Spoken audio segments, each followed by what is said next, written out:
WanTam Kasongo, Ruto must go, is not enough.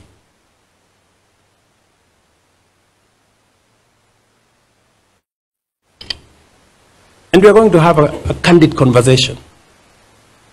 Nobody is going to corner us. Sorry, guys. You have to come up with a better plan. Slongaliering is not enough. The more I listen to them, the more they tell us, oh, let's go back to NHIF. Oh, let's go back to the old model. The NHIF that never worked. Let's go back to the old funding model that crippled our university education. Oh, let's abolish housing.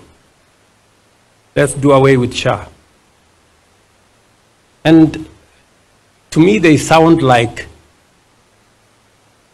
people who are accustomed to the status quo, the usual, the familiar, the no change. Ladies and gentlemen, we have a great nation. It is our duty to make it greater.